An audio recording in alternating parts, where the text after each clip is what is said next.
ഉള്ള പ്രസംഗത്തിൻ്റെ അംഗീകാരം കൊടുക്കാൻ വേണ്ടിയിട്ടുള്ള സ്പെഷ്യൽ ക്യാബിനറ്റായിട്ടാണ് ഇന്ന് ചേർന്നത്.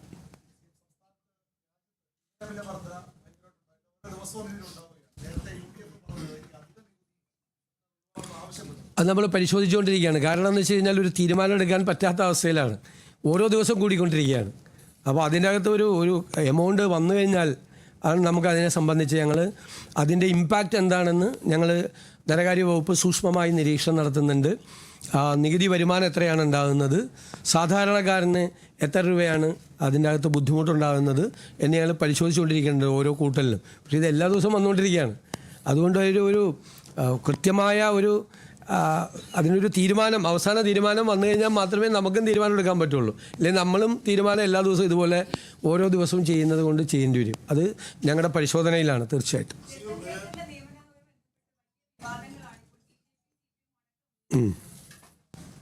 ഞാൻ ചോദിക്കട്ടെ, എന്താണ് ആ വിവാദത്തിൻ്റെ അടിസ്ഥാനം?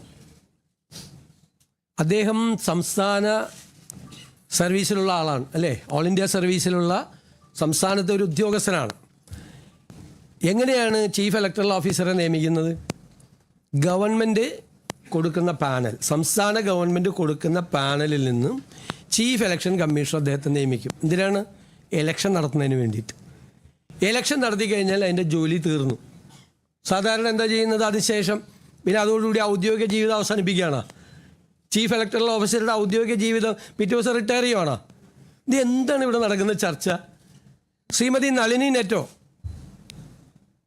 ചീഫ് ഇലക്ടറൽ ഓഫീസറായിരുന്നു. അതിനുശേഷം എവിടേക്കാണ് പോയത്? ഹോമിലേക്ക് പോയി അല്ലേ, പിന്നെ ചീഫ് സെക്രട്ടറി ആയി, പിന്നെ മുഖ്യമന്ത്രിയുടെ ഓഫീസിലേക്ക് വന്നു. ഇതിന് മുമ്പിരുന്ന എല്ലാവരും അവരുടെ ഔദ്യോഗിക കാര്യം കഴിഞ്ഞു കഴിഞ്ഞു. ഇതിപ്പോൾ ചീഫ് ഇലക്ഷൻ കമ്മീഷണറെ അറിയിച്ചിട്ടുണ്ട് വേറൊരു ജോലിയിലേക്ക് ജോയിൻ ചെയ്യുകയാണെന്ന്. ബംഗാളുമായിട്ടാണ് താരതമ്യപ്പെടുത്തുന്നത്. ബംഗാളിലെ വിഷയം എന്താ? ബംഗാളിൽ തൃണമൂൽ കോൺഗ്രസും ഇന്ത്യൻ നാഷണൽ കോൺഗ്രസും CPM-ഉം ഗുരുതരമായ ആരോപണമാണ് അവിടുത്തെ ചീഫ് ഇലക്ടറൽ ഓഫീസർക്കെതിരായിട്ട് ഉന്നയിച്ചത്. എന്താ ഗുരുതരമായ ആരോപണം? വ്യാപകമായ തോതിൽ SIR-ൽ നിന്ന് വോട്ടുകൾ നീക്കം ചെയ്തു എന്നാണ് ആരോപണം. ഗുരുതരമായ ആരോപണം, രാഷ്ട്രീയ ആരോപണമായിരുന്നു. അങ്ങനത്തെ ഒരു കംപ്ലൈൻറ്റ് ഇവിടുത്തെ ചീഫ് ഇലക്ടറൽ ഓഫീസറെ കുറിച്ച് ആർക്കെങ്കിലും ഉണ്ടായിരുന്നോ? ഇപ്പോൾ പറയുന്ന BJP-ക്ക് ഉണ്ടായിരുന്നോ? CPM-നുണ്ടായിരുന്നോ? അദ്ദേഹത്തെ പ്രപ്പോസ് ചെയ്തത് ഗവൺമെൻറ്റാണ്, അന്നത്തെ ഗവൺമെൻറ്റാണ്. CPM നേതൃത്വം കൊടുത്ത ഗവൺമെൻറ്റാണ് അദ്ദേഹത്തെ പ്രപ്പോസ് ചെയ്തത്. അതിലെന്താ അവിടുത്തെ ഇവിടെ ആകെ കംപ്ലൈൻറ്റ് പറഞ്ഞത് പ്രതിപക്ഷ നേതാവിൻ്റെ ഓഫീസിൽ നിന്നാണ്. ചില പരാതികൾ അദ്ദേഹത്തിന്, അത് വ്യക്തിപരമായ പരാതിയല്ല, ഇലക്ഷൻ്റെ കാര്യത്തിലുള്ള ചില പരാതികൾ. അത് അദ്ദേഹം പൊളിറ്റിക്കൽ പാർട്ടികളുടെ എല്ലാം മീറ്റിംഗ് കൂടി അതെല്ലാം നമ്മുടെ ശ്രദ്ധയിൽപ്പെട്ടപ്പോഴേക്ക് ഏറ്റവും കൂടുതൽ കത്ത് കൊടുത്തിരിക്കുന്ന ഒരാൾ പ്രതിപക്ഷ നേതാവെന്ന നിലയിൽ ഞാനായിരുന്നു അന്ന് കൊടുത്തിരുന്നത്. വല്ലാതെ ഒരു പൊളിറ്റിക്കൽ പാർട്ടിയും അദ്ദേഹത്തിനെതിരായിട്ട് അദ്ദേഹം ഇലക്ഷൻ മാനിപ്പുലേറ്റ് ചെയ്തെന്നോ, അദ്ദേഹമാണ് ഞങ്ങളെ ജയിപ്പിച്ചത്, UDF-ന് 102 സീറ്റ് മേടിച്ച് തന്നത് ഈ രത്തൻ കേൽക്കറാണ്. എന്തൊരു തമാശയാണ് കേരളത്തിൽ നടക്കുന്നത്, എന്തൊരു തമാശയാണ്. പിണറായി ഗവൺമെൻറ് പാനൽ കൊടുത്ത അതിൽ നിന്നാണ് ചീഫ് ഇലക്ഷൻ കമ്മീഷൻ ഇദ്ദേഹത്തെ ചീഫ് ഇലക്ടറൽ ഓഫീസറാക്കിയത്. പിണറായി ഗവൺമെൻറ് അദ്ദേഹത്തെ പാനലിൽ പെടുത്തിയത് തെരഞ്ഞെടുപ്പിൽ കൃത്രിമം കാണിച്ച് UDF-ന് 102 സീറ്റ് മേടിച്ചു കൊടുക്കാനാണ്.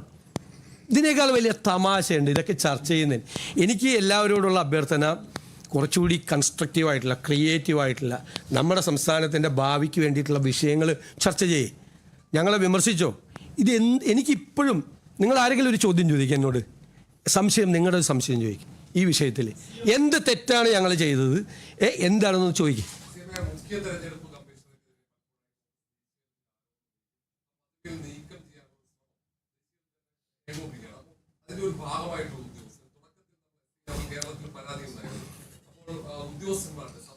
ആരുടെ പരാതി ഉണ്ടായിരുന്നു? ആരുടെ പരാതി? ചീഫ് ഇലക്ടറൽ ഓഫീസറുടെ പരാതി. ഇവിടെ SIR-നെ കുറിച്ചൊരു കംപ്ലൈൻറ്റ് വന്നിട്ടില്ല. ഇവിടുത്തെ ഏറ്റവും വലിയ പ്രതിപക്ഷം നമ്മളല്ലേ, BJP പ്രതിപക്ഷത്തിരുന്നിരുന്നതാണ്. അവരാരെങ്കിലും ഈ ചീഫ് ഇലക്ടറൽ ഓഫീസറെ കുറിച്ചോ അദ്ദേഹത്തിൻ്റെ നടപടിക്രമങ്ങളെക്കുറിച്ചൊരു കംപ്ലൈൻറ്റ് പറഞ്ഞിട്ടുണ്ടോ? ഭരണകക്ഷി നിയമിച്ചാണ്, അന്നത്തെ ഭരണകക്ഷി പിണറായി സർക്കാരിൻ്റെ പ്രപ്പോസലാണ് ചീഫ് ഇലക്ഷൻ കമ്മീഷൻ വെച്ചിട്ട് അദ്ദേഹത്തെ അംഗീകരിച്ച്. CPM അദ്ദേഹത്തെക്കുറിച്ച് പരാതി പറഞ്ഞിട്ടുണ്ടോ? പ്രതിപക്ഷമായ ഞങ്ങളല്ലേ പറയേണ്ടത്. ഞാനാണ് ഏറ്റവും കൂടുതൽ കത്തുകൾ അദ്ദേഹത്തെ അയച്ചത്. അതെല്ലാം അല്ലല്ലേ, വെയിറ്റ്, ഇത് പറ, ഇതല്ലേ ചോദ്യം. അപ്പോൾ അതുകൊണ്ട് ഈ ചീഫ് ഇലക്ടറൽ ഓഫീസർ ഒരിടത്ത് അതേ എഫിഷ്യൻ്റ് ആയിട്ടുള്ള ഒരു ഓഫീസറാണ്. അതുകൊണ്ടാണ് ഞാൻ എൻ്റെ ഓഫീസിൽ വെച്ചത്. അദ്ദേഹം നല്ല ട്രാക്ക് റെക്കോർഡുള്ള വിവിധ വകുപ്പുകൾ അദ്ദേഹം മുഖ്യമന്ത്രിയുടെ കീഴിൽ പ്രവർത്തിച്ചിട്ടുണ്ട്. അന്നത്തെ മുഖ്യമന്ത്രിയുടെ കീഴിൽ അല്ലേ, സെക്രട്ടറി IT ആയിട്ടുണ്ട്, സെക്രട്ടറി എൻവയോൺമെൻറ്റ് ആയിട്ടുണ്ട്, secretary planning and economic affairs ആയിട്ട് മുഖ്യമന്ത്രിയായിരുന്ന പിണറായി വിജയൻ്റെ കീഴിൽ അദ്ദേഹത്തിൻ്റെ വകുപ്പിൽ പ്രവർത്തിച്ചിട്ടുണ്ട്. സെക്രട്ടറി ടാക്സസ് ആയിട്ടും GST കമ്മീഷണറായിട്ടും അന്നത്തെ ധനകാര്യമന്ത്രിയുടെ കീഴിൽ പ്രവർത്തിച്ചിട്ടുണ്ട്. ആ എക്സ്പീരിയൻസ് കൂടി വേണ്ടേ? ഞാൻ ധനകാര്യ വകുപ്പ് കൂടി കൈകാര്യം ചെയ്യുമല്ലേ. ടാക്സസ് കമ്മീഷണറും സെക്രട്ടറി ടാക്സസും ആയിരുന്നു അദ്ദേഹം. എന്തായി പറയുന്നത് വേറെ ഇങ്ങനത്തെ തമാശകൾ? ഞാൻ ഇതിന് ഈ അടുത്ത ജയിച്ചതിന് ശേഷം ആദ്യം കേൾക്കുന്ന തമാശയാണിത്. ഭയങ്കര തമാശയാണ്, ഭയങ്കര ചർച്ച. എന്താണെന്നൊരു പിടിയിട്ടുണ്ട് ഇത്.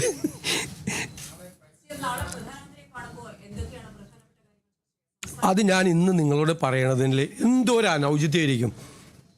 ആ പ്രധാനമന്ത്രിയെ കാണാൻ പോണ കാര്യം ഞാൻ നിങ്ങളോട് ഇവിടെ പറഞ്ഞിട്ട് പോവാന്ന് പറഞ്ഞു കഴിഞ്ഞാൽ ഭയങ്കര ചോദ്യം കേട്ടാ.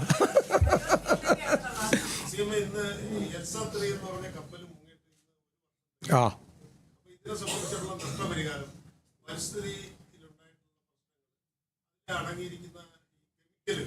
ഇതൊന്നും നീക്കം ചെയ്യുന്നതിന് യാതൊരു നടപടിയും FIR ഇട്ടത് തന്നെ വളരെ വൈകിയാണ്.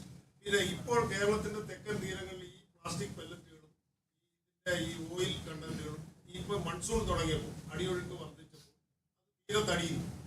അപ്പൊ എന്തെങ്കിലും ഇറ്റ്സ് വളരെ സീരിയസ് ആയിട്ടുള്ള ഒരു ചോദ്യമാണ്, വളരെ റെലവൻ്റ് ആയിട്ടുള്ള ഒരു ചോദ്യമാണ്. അത് നമ്മൾ തന്നെ ആരോപണവും ആക്ഷേപവും ഉന്നയിച്ചിട്ടുള്ള പ്രശ്നമാണ്. ഒരുപാട് പാരിസ്ഥിതിക പ്രശ്നങ്ങൾ വന്നിട്ടുണ്ട്, ഒരുപാട് മത്സ്യത്തൊഴിലാളികൾക്ക് നഷ്ടങ്ങളുണ്ടായിട്ടുണ്ട്, നമ്മുടെ പാരിസ്ഥിതികമായിട്ട് ഒരുപാട് ആഘാതം നമ്മളെ ഏൽപ്പിച്ചിട്ടുണ്ട്.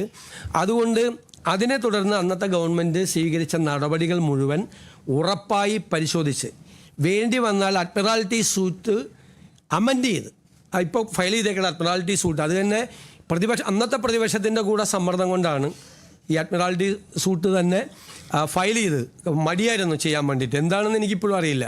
അതൊന്നുകൂടി ഗൗരവമായി പരിശോധിച്ച് ഇപ്പോൾ ഉണ്ടായിരിക്കുന്ന ഈ പാരിസ്ഥിതിക ദുരന്തങ്ങൾ കൂടി അതിനകത്ത് ആ സൂട്ട് പരിശോധിച്ച ആ സൂട്ടിലില്ലെങ്കിൽ ആ സൂട്ട് അനുമതിയോടുകൂടി കൺസേൺഡ് ആയിട്ടുള്ള അതോറിറ്റിയുടെ അനുമതിയോടുകൂടി അതുകൂടി അമെൻഡ് ചെയ്ത് വളരെ ഗൗരവത്തോടു കൂടി ആ വിഷയം കൈകാര്യം ചെയ്യും.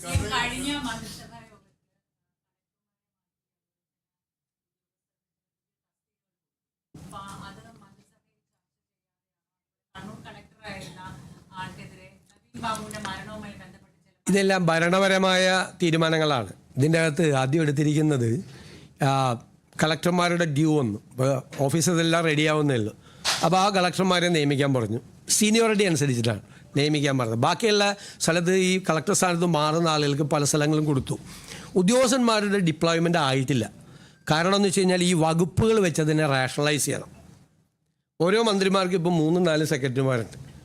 എൻ്റെ വകുപ്പുകൾ തന്നെ ഏകദേശം 8-9 സെക്രട്ടറിമാരുണ്ട്. അങ്ങനെ ഭരിക്കാൻ പറ്റില്ല. അപ്പോൾ ഞങ്ങൾ ഈ വകുപ്പുകൾ റാഷണലൈസ് ചെയ്തുകൊണ്ടിരിക്കുക. വകുപ്പുകൾ റാഷണലൈസ് ചെയ്യുമെന്ന് വെച്ച് കഴിഞ്ഞാൽ അപ്പോൾ ഓരോ വകുപ്പ് എടുത്ത് ഓരോ മന്ത്രിമാരുടെയും വകുപ്പ് എടുത്തു കഴിഞ്ഞാൽ അറിയാം അവിടെ ചിലപ്പോൾ 3-4 സെക്രട്ടറിമാരാണ്. ഉദ്യോഗസ്ഥന്മാരുടെ ക്ഷാമമുണ്ട് കേരളത്തിൽ IASകാരുടെ ക്ഷാമമുണ്ട്. അതുകൊണ്ട് അത് സൂക്ഷ്മമായി പരിശോധിച്ച് മന്ത്രിമാരെയും കൂടി അഭിപ്രായങ്ങൾ അതാത് വകുപ്പുകളുടെ കൂടി അഭിപ്രായങ്ങൾ കൂടെ പരിഗണിച്ചിട്ടുള്ളൊരു ഡിപ്ലോയ്മെൻറ്റാണ് ഉണ്ടാകുന്നത്. ഇപ്പോൾ നടത്തിയിരിക്കുന്നത് ആ അഡ്മിനിസ്ട്രേറ്റീവ് ആയിട്ടുള്ളൊരു ടെമ്പററി ആയിട്ടുള്ള ഒരു നടപടിക്രമമാണ് ചെയ്തിരിക്കുന്നത്.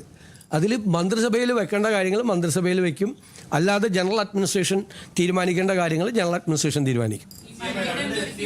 പിന്നെ ഈ ചോദ്യം ചോദിച്ചല്ലോ, കഴിഞ്ഞ 10 വർഷമായിട്ട് ഇത്തരം തീരുമാനങ്ങൾ എവിടെ എടുത്തിരുന്നത്? മന്ത്രിസഭയിൽ വെച്ചിട്ടാണ് എടുത്തിരുന്നത്? അല്ലല്ല അതൊന്നുമല്ല. എവിടെയാണ് തീരുമാനം എടുത്തിരുന്നത് കഴിഞ്ഞ 10 വർഷം? അല്ല 10 വർഷം എവിടെ തീരുമാനം എടുത്തിരുന്നത്? അല്ലല്ല, അതിനൊരു പ്രൊസീജിയർ ഉണ്ടെന്നേ. ഇതിനൊരു പ്രൊസീജിയർ ഉണ്ട്. അത് തീരുമാനം എടുക്കേണ്ട സ്ഥലം അതാണ്. ആ സ്ഥലത്ത് തന്നെയാണ് തീരുമാനം എടുത്തിരിക്കുന്നത്. അത് നിങ്ങളുണ്ടാക്കുന്ന വിവാദങ്ങളല്ല, ഒന്നുമില്ല.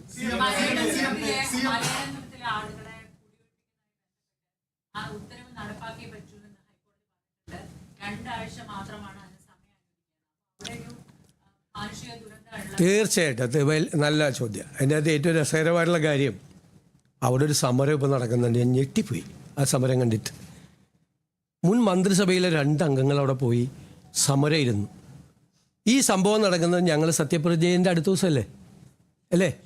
അത് 15ാമത്തെ പോക്കാണ് അവർ റിക്കവറി നടത്താൻ വേണ്ടിയിട്ട് പോകുന്നത്, ജപ്തി ചെയ്യാൻ വേണ്ടിയിട്ട് പോകുന്നത്. അവരെ ജപ്തിയല്ല, അവരെ അവിടുന്ന് ഒഴിപ്പിക്കാൻ വേണ്ടി, എവിക്ഷന് വേണ്ടി പോകുന്നത്. കഴിഞ്ഞ ഗവൺമെൻറ് ഇരുന്ന സമയത്ത് 14 പ്രാവശ്യം കോടതി ഉത്തരവനുസരിച്ചിട്ട് ഇവരെ ഒഴിപ്പിക്കാൻ വേണ്ടി പോയിട്ടുണ്ട്. 14 പ്രാവശ്യം. ആ ഗവൺമെൻറ് ഒരു ചെറുവിരൽ ഈ വിഷയം തീർക്കാൻ വേണ്ടി എടുത്തിട്ടില്ല. ചെറുവിരൽ അനക്കിയിട്ടില്ല. ഒരു നടപടി സ്വീകരിച്ചിട്ടില്ല. അതൊരു പ്രൈവറ്റ് കേസാണെന്നുള്ളതാണ്. പ്രൈവറ്റ് കേസാണ്. സ്വകാര്യ വ്യക്തി അവർക്കെതിരായിട്ട് അവരുടെ സ്ഥലം കയറിയെന്ന് പറഞ്ഞ് കൊടുത്തിരിക്കുന്ന കേസാണ്. 14 പ്രാവശ്യവും ഇത് അന്വേഷിക്കാത്ത ആളുകൾ ഞങ്ങളുടെ ഗവൺമെൻറ് വന്ന് പിറ്റേ ദിവസം 15ാമത്തെ പ്രാവശ്യം സുപ്രീം കോടതിയും കൂടി ചെയ്തേക്കുന്ന ഉത്തരവാണ്. പോയപ്പോൾ ഇപ്പോൾ ഭയങ്കര സമരം. ഞങ്ങൾ ആ ഗവൺമെൻറ് ചെയ്ത പോലെ 14 പ്രാവശ്യവും നിരുത്തരവാദിത്തപരമായ നിലപാടെടുത്ത കഴിഞ്ഞ ഗവൺമെൻറ്റിൻ്റെ നിലപാടല്ല ഞങ്ങളെന്താ ചെയ്തത്? അടിയന്തരമായി എറണാകുളം ജില്ലയിൽ നിന്നുള്ള മന്ത്രി, ഉന്നത വിദ്യാഭ്യാസ വകുപ്പ് മന്ത്രി റോജി എം ജോണിനെ കൊണ്ട് മീറ്റിംഗ് വിളിപ്പിച്ചു. ഞങ്ങൾ പരിശോധിച്ച് എന്ത് ചെയ്യാൻ പറ്റുമെന്ന്. ഞങ്ങളുടെ തീരുമാനം എന്താണെന്നറിയോ? കോടതി ഉത്തരവ് നടപ്പാക്കിയാൽ ആ 8 കുടുംബങ്ങൾ വഴിയാധാരമാകില്ല. അതാണ് തീരുമാനം. അതിനവരോട് ഞങ്ങളൊരു പ്രപ്പോസൽ വെച്ചു. അവർക്ക് കോടതി ഉത്തരവല്ലേ, നടപ്പാക്കിയാൽ നിങ്ങൾക്ക് പകരം സ്ഥലവും പകരം വീടും തന്ന് അവരെ ഞങ്ങൾ പുനരധിവസിപ്പിക്കും. അവരെ തെരുവിലേക്ക് വിടില്ല. ഇങ്ങനൊരു തീരുമാനം കഴിഞ്ഞ ഗവൺമെൻറ് എടുത്തിട്ടുണ്ടോ? 14 പ്രാവശ്യം വന്നിട്ടും ഒറ്റ പ്രാവശ്യമാണ് ഞങ്ങളുടെ ഗവൺമെൻറ്റുള്ളപ്പോൾ ഈ സംഭവം വന്നത്. ഞങ്ങൾ ആരൊക്കെയായിട്ട് സംസാരിച്ചിട്ടുണ്ടെന്നറിയോ? ഇതിൻ്റെ അകത്ത് ഈ വിക്ടിംസ് ആയിട്ടുള്ള ആളുകൾ, ഇരകളായിട്ടുള്ള ആളുകൾ, അവർക്കെതിരായിട്ട് കേസ് കൊടുത്തിട്ടുള്ള വ്യക്തിയായിട്ട് ഞങ്ങൾ സംസാരിച്ചു, ഒരു സെറ്റിൽമെൻറ്റിന് വേണ്ടിയിട്ട്. ഈ ചുരുങ്ങിയ 2-3 ദിവസങ്ങൾക്കുള്ളിൽ ഈ ഗവൺമെൻറ് ചെയ്തതാണ്. 2 കൂട്ടരുമായിട്ട് സംസാരിച്ചു. AGയോട് അതിൻ്റെ നിയമപരമായ പൊസിഷൻ പരിശോധിക്കാൻ പറഞ്ഞു. ഏതെങ്കിലും തരത്തിൽ ഗവൺമെൻറ്റിനെ ഇടപെടാൻ പറ്റുമോ എന്ന് പരിശോധിക്കുകയാണ്. കുറച്ച് സമയം കൂടി ലഭ്യമാകുമോ എന്ന് പരിശോധിക്കുകയാണ്. ഇങ്ങനെയാണ് ഒരു ഗവൺമെൻറ് ഒരു വിഷയം വന്നപ്പോൾ റെസ്പോണ്ട് ചെയ്തത്. ഞാൻ അത്ഭുതപ്പെട്ടു പോയി. അവിടെ പോയി മന്ത്രിമാർ, പഴയ ഗവൺമെൻറ്റിലെ മന്ത്രിമാർ അവിടെ ഇരിക്കുക. ആ ജില്ലയിൽ നിന്നുള്ള മന്ത്രിയായിരുന്നു, വ്യവസായ മന്ത്രി. അദ്ദേഹമാണ് ആദ്യം അവിടെ പോയത്. ഈ 14 പ്രാവശ്യം അവരെ കുടിയൊഴിപ്പിക്കാൻ പോയപ്പോൾ എന്ത് ചെയ്തു ഇവരെല്ലാം?